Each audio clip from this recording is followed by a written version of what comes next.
Page 52, Waltz. It's a very famous waltz by Brahms. Or it's a melody from, it's a nice arrangement. So I'll go through the routine to learn a piece of music. I'll look it over. It's about a page long or a little longer.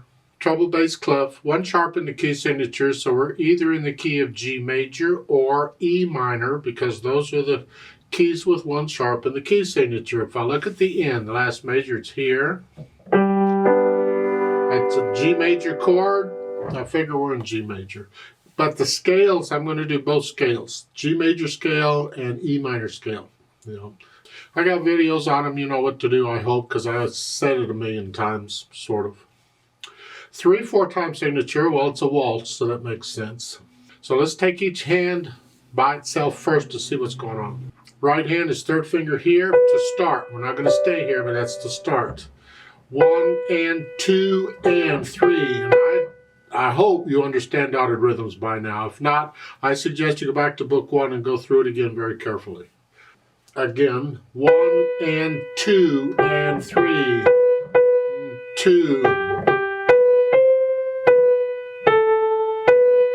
Now, for measure 4, you just move up. Thumb stays there, just come up here. So the fourth finger's on D. Now they went the thumb here. We changed hand positions.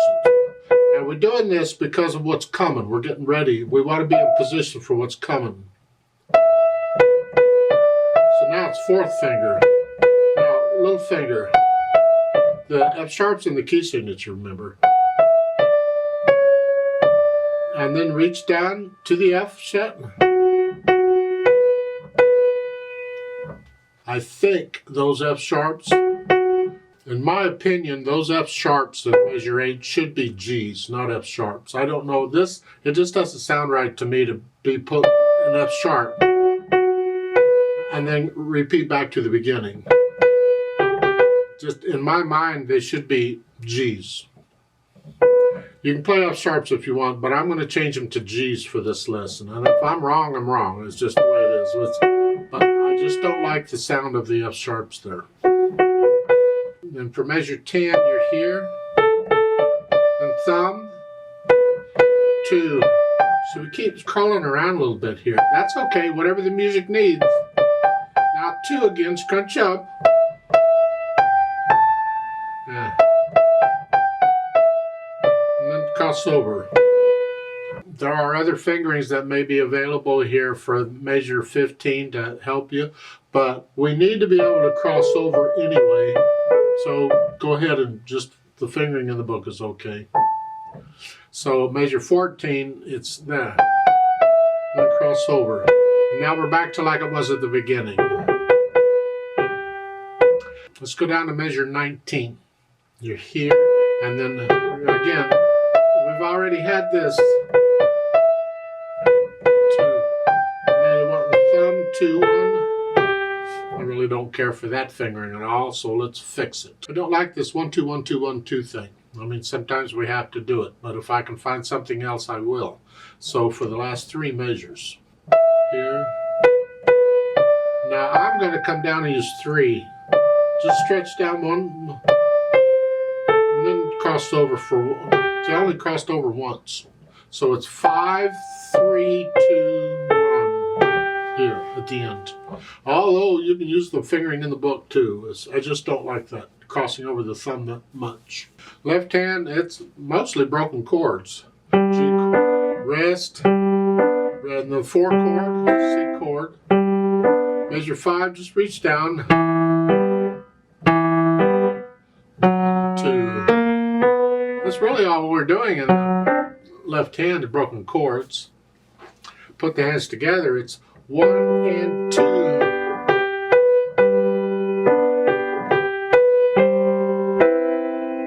See, I know that sounds wonderful, but that's what's written. Anyway, you go through and put the hands together, and then go back through it slowly and carefully and get rid of the hesitations. No hesitations. And I add the articulation. In the right hand, you have the phrases. Lift up. Lift up. I'm just like taking a breath between the phrases. And the left hand, you staccato. Be careful on the staccatos. The tendency when you push off like that is you'll accent it. No, the natural accent goes on the other beat. Yeah, it's just 1, 2, 3, 1, 2, 3, 1. So make sure you don't accent those staccatos. So it's here.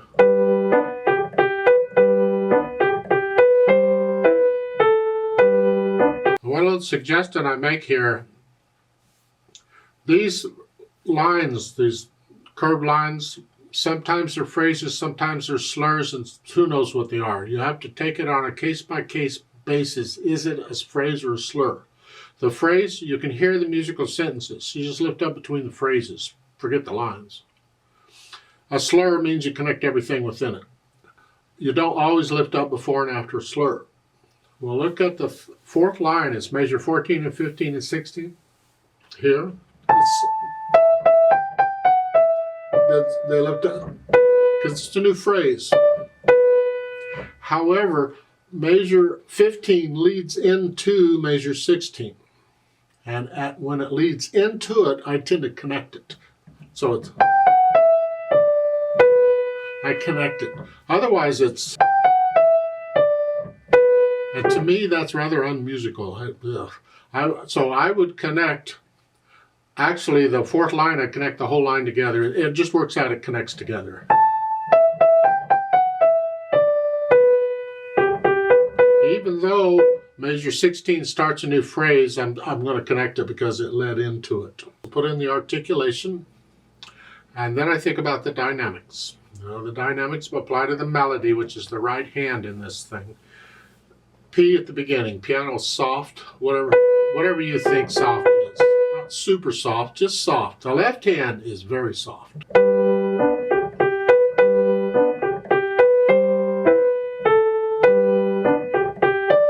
And you're staying basically soft until you get to measure 11.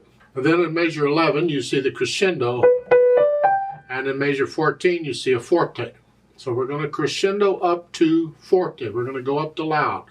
We're going to go from soft to loud. And we have 2 measures to get there. So plan it out, because if you don't, you'll be loud by measure 12. So I'm staying soft. And each one of these groups just gets a little louder. So the first one, in measure 11, is soft. Now a little louder. Now a little louder. Now, there. That's your target. That's what you're after. So soft, moderately loud, loud. You're just going up a little bit. So measure 10, you're soft. Soft, a little louder, loud. There. That's where you're after. And then a measure 15, you come back down. And here you're coming down from loud to soft in one measure. So each beat gets a little soft. Loud, sort of loud, sort of soft, soft. See, each beat there, you plan it out. Speed, just in between, it's not fast or slow.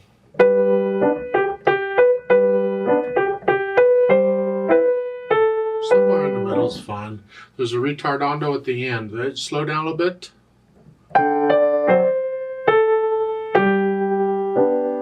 That's fine. Get to know it well enough that you're not thinking about the notes and the rhythms and the articulation and all that. You start feeling the music. You get into the music.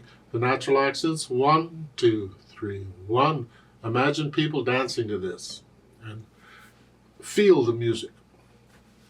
If you feel it a little louder and softer in places, go for it. You don't have to play the first 2 lines or so exactly soft. Just in that area, whatever you feel.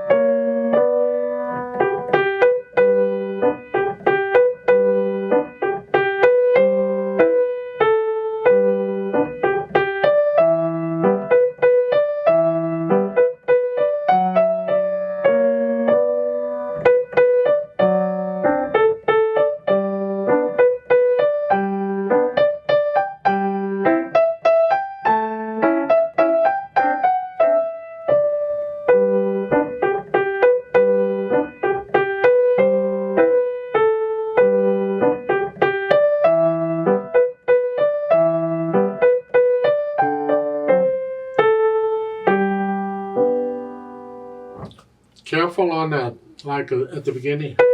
The tendency is to want to play those in 2-note pairs with staccato because they're repeated. I suggest you try and connect them. Connect them. Connect it, make it smoothly. It's the left hand that gets the staccato. And the feeling of going to here, go up to here. You want that feeling every time because that last note is the natural accent. So it's like it leads into it. So the end of measure 9 going to 10, go on to here, go on to here, go up to here. You want to feel this as you're playing this. Now, hopefully you understand the roadmap, where you're going when by now, because you have first and second endings in the second line. So the first ending has a repeat sign that sends you back to the beginning, because there's no reverse repeat sign anywhere. So you go to the beginning and you play the first line again and the second line. And the second time you skip the first ending because you've already done it. One and done. Go to the second ending and then finish it. That's all. Let's play this together slowly and check the notes and the rhythms. I'm not going to do the louds and the softs. I'm just going to play the notes. I will do the staccatos and we'll do the repeat. 1, ready, go.